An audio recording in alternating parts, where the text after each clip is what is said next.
안녕하십니까? 네, 교과 공부 시간입니다. 자, 2025년 제2기의 제목은 암시 형상 상징입니다. 자, 예언을 어떻게 연구할 것인가? 오늘은 세 번째 시간이 되겠습니다. 그래서 문답식으로 풀어보는 교과 공부 오늘 제3과 개론에서 가져온 심상이라 하는 제목을 가지고 공부를 하겠습니다. 자, 여기서 오늘 공부의 제목이 개론에서 가져온 심상이라. 무슨 뜻입니까? 자, 개론에서 가져온 심상. 심상이란 말 뜻이 뭡니까? 물론 원문에서는 개론에서 가져온 이미지라고 이 얘기를 했다는데, 그것을 우리말로서 심상이라, 한자를 쓰면 심상이라 이렇게 쓸 수가 있다라고 봐집니다. 물론 원문에서 번역하는 분들이 심상이라 해놓으면 거기에 한자를 붙여놨으면 훨씬 더 좋을 텐데 그러지를 못해가지고 제가 이제 심상을 이렇게 한자를 붙였습니다. 그 심상이란 말은요, 찾을 심자에 떳떳한 상자인데 무엇을 떳떳하게 찾아보느냐? 지금 개론에서 가져온 심상이라니, 심상의 뜻은, 국어적 뜻은 예사롭다, 예사롭게 생각한다, 그 다음에 대수롭게 생각한다라는 뜻이 심상입니다. 우리 국어사전에는. 그러면 뭡니까? 개론을 갖다가 요즘은 어떻게 생각합니까? 예사롭게 생각하고 그만 대수롭게 생각한다는 것입니다. 하나님께서 주신 개론 제도는요, 두 사람이 한 몸이 되어서 평생 살게끔 그런 엄숙한 개론을 얘기를 했는데, 지금 사람들은 그만 예수롭게 아니면 대수롭지 않게 생각해서 그냥 살아보고 뭐 마음에 안 들면 이혼하자 이런 식으로 한다는 것이죠. 그래서 오늘은 성경 공부에서 개론으로서 어떻게 하는 마음을 가지고 있는가라는 것을 한번 찾아보자라는 것입니다. 자, 하나님은요, 우리에게 대한 강력한 관계 표현으로 무엇으로 표현했을까요? 하나님과 우리 사이를 강력한 관계 표현을 했는데 그 관계 표현이 어떻게 기록되었는지, 가장 친밀하고 강력한 표현은요, 하나님께서 의도하신 뜻대로 이루어지는 개론 제도, 개론 관계를 갖다가 하나님과 우리가 친밀한 관계로 했다라는 것입니다. 그 이유는요, 그분은 우리 관계의 표현이고요, 둘째로는 우리를 향한 그분의 사랑의 표현이다. 이 두 표현을 한 것이 개론이라는 것입니다. 자, 그분이 우리를 향한 강력한 사랑의 표현은요, 우리를 구속하기 위해 어떤 일까지 하셨는지에 대한 깊은 교훈을 발견할 수 있는 그 배움의 장이 개론이라는 것입니다. 자, 두 번째는요, 인간의 제약으로 왜곡된 개론. 인간의 제약된 왜곡된 개론이고 보니까 심상이라고 이렇게 해놓은 것입니다. 언약을 통해서 우리에게 무엇을 가르치려고 하는가? 그 개론 제도로서요. 자, 개론은 여전히 진리라고 했습니다. 그런데 요즘은 심상이라고 얘기한다. 그지? 대수롭게 생각하지 않는다. 이 진리를 갖다가 대수롭게 생각하지 않는다. 그냥 예사롭게 생각한다 이거지요. 그래서 개론은 예언적 진리를 드러내는 강력한 도구가 될 것인데 그것을 예사롭지 생각 안 한다는 것입니다. 자, 개론은 단순히 우리를 행복하게 하는 것 이상으로 우리 자신과 하나님의 관계에 대한 심도 있는 교훈을 배우는 학교가 되어야 된다라고 얘기하고 있습니다. 자, 이번 주 배울 공부의 요지를 한번 대충 살펴본다면 이렇게 볼 수 있습니다. 성경 말씀에 좋은 개론과 나쁜 개론에 대해서 말씀하시는 다양한 방식을 한번 살펴볼 것이고요. 그 다음 두 번째는 개론 관계를 통해서 하나님과 백성과의 관계를 더 잘 이해하고 백성들이 부족할 때조차 하나님께서는 어떻게 그들을 대하시는지를 공부할 것이고요. 세 번째는 개론 관계를 통해서 마지막 날의 사건을 더 잘 이해하는데 도움이 되는 하나님의 사랑에 관한 진리를 배우는 것이 이번 교과의 배움이라고 보면 되겠습니다. 자, 이번 기의 기억들은요, 천사가 내게 말하기를 기록하라. 어린 양의 혼인잔치에 청음을 받은 자들은 복이 있도다 하고 또 내게 말하되 이것은 하나님이 참되신 말씀으로 기록하러 말씀이라 하기로. 계시록 19장 9절의 말씀이 기억절이 되겠습니다. 자, 첫째 날은요, 한 몸입니다. 결혼은 한 몸이라는 것입니다. 자, 하나님께서 세상을 창조하실 때 사람에게 주신 가장 고귀한 선물 두 가지가 있는데 그 두 가지 제도 중 하나는 무엇일까요? 그것이 결혼 제도입니다. 결혼 제도의 특징은요, 사람과 사람의 관계입니다. 그렇죠? 그래서 둘이 한 몸이 이룰지니라고 창세기 2장 2절에 얘기했습니다. 네, 가장 뭡니까? 특징이 있는 것이 둘이 한 몸이 될 것이다. 그 다음 두 번째 선물은 뭡니까? 안식일 제도입니다. 안식일 제도의 특징은요, 하나님과 인간 사이의 관계를 갖다 나타낸 것이죠. 내가 내 안식일을 줘서 그들과 나 사이의 표징을 삼았으나 하고 에스겔 20장 12절에 말씀하지 않았습니까? 자, 그래서 안식일 제도로 말하면서 하나님과 인간 사이의 관계를 이야기하면서 그 관계에 뭘 또 보탭니까? 결혼 제도를 보탰다는 것입니다. 그래서 우리와 하나님 사이에는 특별한 관계다. 에덴에서부터 시작된 이 두 제도는요, 피조물과 피조물 관계, 그 다음에 창조주와 피조물의 친밀한 관계를 맺기를 원하시는 하나님의 열망을 보여주는 제도이다라고 얘기할 수가 있다는 것입니다. 두 번째, 하나님께서 인류와 친밀감을 원하신다는 성경적 은유는 어떻게 나타내는가?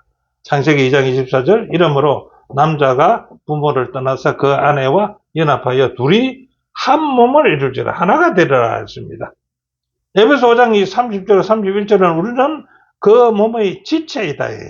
그 몸의 지체이다. 하나다 이거죠. 이러므로 사람이 그 부모를 떠나 그 아내와 합하여 그 둘이 한 육체가 된 것 같이 하나님과 우리도 한 몸으로 표현된다라고 얘기하고 있습니다. 계시록 21장 2절에는 또 내가 보매 거룩한 성 새 예루살렘이 하나님께로부터 하늘에서 내려오는데 그것을 보니까 예배한 것이 신부가 남편을 위하여 단정한 것 같더라. 예, 여기도 결혼관계 신부와 남편. 자, 결혼 제도에 대한 예수님과 유대인의 논쟁에서 비틀어진 어떤 사상들이 있는가 한번 볼까요? 바리새인들이 이렇게 합니다. 마태복음 19장 3절에 예수님을 시험합니다. 어떻게 뭐로 가지고 시험을? 결혼에 대해서. 사람이 그 아내를 내어버리는 것이 옳습니까? 라고 바리새인들이 예수님께 질문을 합니다. 뭐 하기 위해서? 시험하기 위해서 그러겠네요. 그 예수님이 대답을 이렇습니다. 이제 한 몸이다. 하나님이 작정해 주신 것을 사람이 나누지 못하리라 라고 대답하니까 이 바리새인들이 어떻게 반응합니까?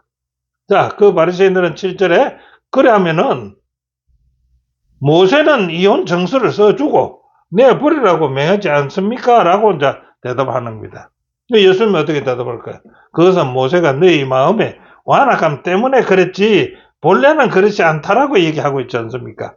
결혼은요, 두 명의 불완전한 사람이, 남자와 여자의 불완전한 사람이 맺어지는 관계로서 언제나 갈등을 유발할 수 있다라고 저자는 얘기합니다.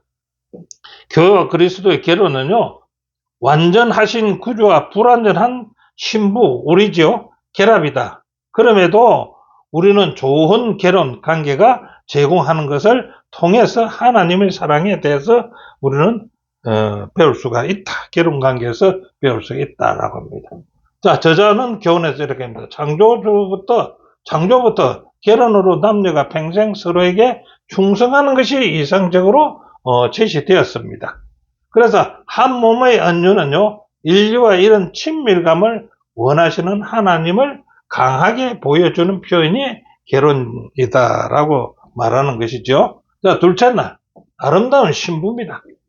하나님께서 당신의 백성을 얼마나 사랑하시는지에 대해서 어떤 얘기가 있는가라고 한번 질문을 한다면 에스겔 16장에서는 이렇게 말합니다. 이스라엘은 들판에 버려져 죽은 행편에 놓인 아기로 묘사된다. 자, 그래서 하나님은 어떻게 합니까? 하나님은 그 아기를 집으로 데려오지요. 그리고 깨끗하게 씻기고 그녀가 장성할 때까지 키웁니다. 그래서 장성하자 신부로 삼는다는 거죠. 이것은 전혀 예상치 못한 결혼으로서 하나님이 구속하시는 사랑에 대한 놀라운 묘사로 표현된다는 것입니다. 어떻게요? 들판에 버려진 여자아이를 데리고 와서 집에서 깨끗하게 씻기고 키워서 장성하게 지니까 그를 결혼을 한다, 이말 신부로 삼는다 이겁니다. 이게 하나님이 바라는 사랑, 놀라운 사랑입니다. 이것을 우리는 아름다운 신부, 그가 아름다운 신부인지는 잘 모르겠습니다만은 아름다운 신부라고 얘기를 붙습니다. 에스겔 16장 4절 16절 신부를 높여준 일은요, 하나님께서 우리의 장래에 대해서 무엇을 가르쳐 주는가? 그 버려진 아기를 데려와서 신부로 삼았으니까요, 우리의 장래에 대해서 무엇을 가르쳐 주는가라고 이렇게 질문 한번 해봅니다. 하나님께서 처음 그녀를 발견했을 때는 아무도 그녀를 아름답다고 여기지 않았을 것입니다. 버려진 아이니까요. 근데 그녀는 다른 아이들과 달리 버림받은 존재였고요, 죽도록 방치된 상태에 있는 그 아기였습니다. 그러나 하나님께서 그 아기에게 관심을 쏟아 부으시자 그녀는 더욱 심히 더 아름다운 신부로 자라나더라 이거지요. 그 아름다움은 히브리 왕조의 초기인 그 예를 한 것은 다윗과 솔로몬 시대에 특히 그러했다라고 이야기합니다. 그래서 그때 그러했는데 어떻게 해서 에디오피아의 여왕은 이스라엘의 영광을 보기 위해서 특별한 일정으로 직접 찾아오기까지 했다는 것입니다. 예, 이스라엘의 아름다움은요, 전적으로 하나님의 선물이라는 것입니다. 버려진 아이를 데려다 키운 것은 하나님의 선물이라는 거예요. 그녀가 열방의 화제가 될 정도로 아름다웠던 것은 하나님의 신부였기 때문이지 다른 것은 아니었다라고 했습니다. 그래서 하나님 백성을 하나님의 신부라고 얘기한다는 것이죠. 자, 성경과 에스겔 16장에서요, 반복적으로 나타난 주제는 무엇이고며 누가 만드는가라고 한번 질문한다면은 하나님은 그녀의 아름다운 것은요, 내가 내게 입힌 영화로 내 화려함이 온전하여졌고, 그래서 그 아름다운 건 뭐라고요? 하나님께서 입혀주신 영광이다, 영화라 이거죠. 이것은 하나님의 신부가 아름다운 것은요, 그녀가 한 일 때문이 아니라는 것입니다. 그러면요, 하나님께서 그녀에게 은혜를 베풀고 그렇게 만드셨기 때문에 아름다워졌다는 것입니다. 마찬가지로 신자들이요, 하늘의 평가에서 아름답게 여겨지는 것은 우리가 무엇을 했기 때문이 아니라 하나님께서 우리 은혜를 주심으로써 우리에게 구원이 이르러 왔으며 우리는 그분의 의, 곧 하나님의 의로 덮여 있기 때문에 아름답다라고 얘기합니다. 그것은 고린도서 5장 21절을 참조하면 되겠죠. 자, 교훈은요, 버려졌던 악이 아름답게 된 것은요, 하나님의 은혜와 돌보심 때문이지 그 버려진 아기가 예뻐서가 아니겠죠. 그러나 신부가 이를 자신의 것으로 여길 때 아름다운 가치를 읽고 문제에 직면한다. 그래, 그 신부가 아름답게 된 것은 하나님 은혜의 돌보심으로 말미암아 그렇게 되었다라고 얘기합니다. 자, 그 다음 셋째 날은요, 호세아의 엄나는 아내입니다. 호세아서에서 나오는 호세아와 엄나는 아내입니다. 하나님께서 선지자 호세아에게요, 왜 엄나는 여인과 결혼을 하라고 한 의도는 무엇일까요? 자, 인간의 죄와 반역으로 인한 하나님의 고통을 이해하게 하기 위해서 이 얘기가 나오게 됐다 그죠. 이 얘기가 인간의 죄와 반역을 했던, 하나님을 반역했던 그 하나님의 고통을 호세아의 엄난한 여인을 통해서 이해를 하라는 것입니다. 하나님은 사랑으로 이스라엘을 아내로 선택했는데 그 이스라엘은 반복해서 어떻게 배반한다. 이 호세아의 아내같이 배반한다는 것입니다. 그러나 매우 놀랍게도 하나님은요, 엄행한 그녀를 다시 데려오고 그래서 회복시킨다는 것입니다. 자, 성경에서 언급된 엄행은요, 어떤 것을 나타내는가? 호세아 1장 있죠. 여호와께서 호세아에게 엄난한 여자와 결혼하고 음란한 자식을 낳아라. 이 나라가 여호와를 떠나서 크게 행음함이라. 음란했다는 것입니다. 누가요? 그 나라가. 자, 호세 3장 1절에는요, 여호와께서 내게 이르시되 이스라엘 자손이 다른 신을 섬기고 금포도떡이라. 금포도떡은요, 그 맛과 관련하여 육체적이고 감각적인 우상숭배의 모습을 상징하는 것이 금포도떡이라는 것입니다. 우상숭배는 달콤하다 이겠지. 그게 빠져버린다 이겠지요. 계시록 17장 이전에 땅의 임금들과 땅에 거하는 자들도 그로 더불어 음행의 포도주와 취하였더라라고 합니다. 음녀는요, 계시록 17장 5절에서는 뭡니까? 큰 바벨론이라고 하죠. 바벨론은 귀신의 처소라고도 합니다. 예. 그래서 우리 백성들이 거기에 많이 빠진다는 것입니다. 계시록 18장 1절부터 4절에 내 백성아, 거기서 나오라. 어디에 빠졌는데요? 바벨론에 빠졌으니 바벨론 거기서 나오라. 그의 죄에 참여하지 말고 그의 받을 재앙을도 받지 마라. 나와야 받지 않는다 이런 겁니다. 자, 세 번째는 그리스도교는요, 호세아의 이야기에서 어떤 교훈을 얻을 수 있는가, 그 교훈을 한번 찾아본다면요, 첫째, 성경은 구약시대 이스라엘의 잘못이 신약시대의 교회에 의해서 대대적으로 반복되고 있다는 것입니다. 구약시대의 것이 신약에서도 반복되고 있다는 것입니다. 두 번째는요, 하나님의 언약 백성은요, 크게 타락하여서 이웃 나라의 우상숭배를 도입해 드리고 있다는 것입니다. 세 번째는요, 하나님 백성이 바벨론에서 나오라고 부르는 것은요, 인류를 향한 마지막 호소이고요. 네 번째는 그 외침은 이방인이 아닌 자기 백성을 부르고 있다는 점은 특히 주목할 만한 일이라고 합니다. 그래서 바벨론 나오라는 것은 이방 백성이 아니고 하나님 백성입니다. 자, 세상은 죄악의 때를 향해 치닫고 있지만은요, 그분은 여전히 우리를 다시 사기 위해 당신의 피로 지불하신 속전을 제공하고 계신다. 그리스도의 십자가는 다른 무엇보다도 주님께서 타락한 백성을 구원하기를 얼마나 간절히 원하는지를 보여주는 사건이다 라고 얘기하고 있습니다. 자, 교훈에서는요, 하나님은요, 호세아를 통해서 인간의 죄와 반역으로 인한 고통을 이해하도록 도우시는 것입니다.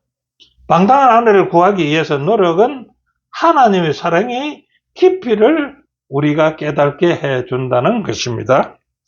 자, 넷째 날은요, 이삭과 리브가입니다. 자, 하나님께서 아브라함에게 주신 자손에 대한 약속을 어떻게 실행하는가 한번 볼까요? 아브라함은 어떻게 실행할까요? 자, 아브라함은요, 하나님의 약속을 혈통을 잇기 위해서 이삭에 결혼돼서 엄청난 신경을 씁니다. 그래서 이방인은 배제를 시킵니다. 그래서 어떻게 합니까? 아브라함이 이삭의 아내를 얻기 위해서 이방에서 아내를 얻지 아니하고 혈통을 보존하기 위해서 가장 연륜과 신뢰가 있는 종을 택해서 그 임무를 맡깁니다. 누구? 이삭의 아내를 찾기 위해서. 그래서 이방 여인과 결혼하지 않는 것이 아브라함에게 왜 그렇게 중요한 일인지 살펴본다면은 이방인은 방종한 생활을 하죠. 우상숭배에 빠지죠. 그게 물들지 않기 위한 방편으로서 이방인 여자를 취하지 아니하고 자기의 혈족 관계를 찾고 있다는 것입니다. 두 번째는요, 이것은 약속의 후사이거든요. 그리고 그 후사를 보존하려는 아브라함의 신앙적 행위였다라고 얘기합니다.